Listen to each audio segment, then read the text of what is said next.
সকলকে আজকে তোমাদের সবার পছন্দের গেট রেডি উইথ মি নিয়ে চলে এসেছি, কারণ আজকে হলো আমার বার্থডে। তো তার জন্য তোমাদের সাথে একদম প্রিন্সেসওয়ালা একটা মেকআপ লুক সাথে একদম গেট রেডি উইথ মি তোমাদের সাথে শেয়ার করব। তো নিয়ে চলে এসেছি একদম প্রিন্সেসের মতো একটা সুন্দর ব্ল্যাক কালারের গাউন গাইজ। আর এই গাউনটা আমার one of my best gown বলতে পারো। আর জানো গাইজ, এই ড্রেসটা আমি মাত্র 850 টাকায় কিনেছি। হ্যাঁ, মাত্র 850 টাকায় এত সুন্দর একটা বল গাউন, জাস্ট একদম প্রিন্সেসের মতো একটা লুক দেবে, দেখতেই পাচ্ছ। হ্যাঁ হ্যাঁ, সমস্ত কিছু বলবো, কোথা থেকে কিনেছি, কি না করেছি, সমস্ত কিছু বলবো। তার আগে আমাকে কমেন্টে হ্যাপি বার্থডে বলো।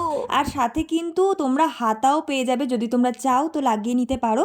আমি এখানে কোনো রকম হাতা ফাতা লাগাইনি, আমাকে তো এমনিই সুন্দর লাগছে। মানে জলপরি শুনেছি, নীলপরি শুনেছি, ব্ল্যাক পরি, মানে কালো পরি কি তোমরা শুনেছো? দেখো তোমাদের চোখের সামনেই যে আমি রয়েছি ব্ল্যাক পরি, মানে কালো পরি গাইস। যাই হোক, জাস্ট এ জোক।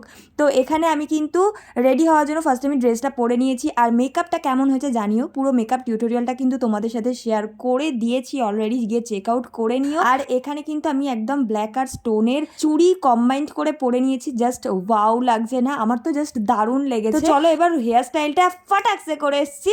দেখো একদম পুরো ছোট্ট ছোট্ট কার্ল করে নিয়েছি।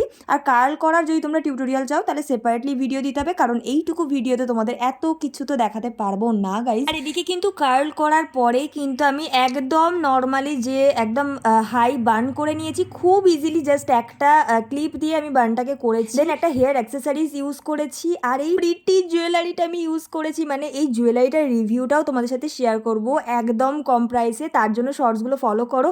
আর আজকের এই ড্রেসটা কিন্তু আমি কাঁচরাপাড়ার একটা যে বিবেকানন্দ মার্কেট আছে, যে একদম স্টেশন থেকে নেমেই ডান হাতে পড়ে, আমি কিন্তু ওখান থেকে নিয়েছি। ভীষণ সুন্দর, দুর্গাপুজোর আগে নিয়েছিলাম বাট পরা হয়নি, তাই আমি আজকে পরলাম। বাই দ্য ওয়ে, আজকে কিন্তু আমার একদমই কিন্তু জন্মদিন নয়, জাস্ট তোমাদের সাথে একটা মজা করছিলাম আর ভিডিও শ্যুট করার জন্য কিন্তু সেজেছিলাম। আচ্ছা তোমরাই বলো তো দেখি, আমার বার্থডে কবে? কমেন্টে জানাও।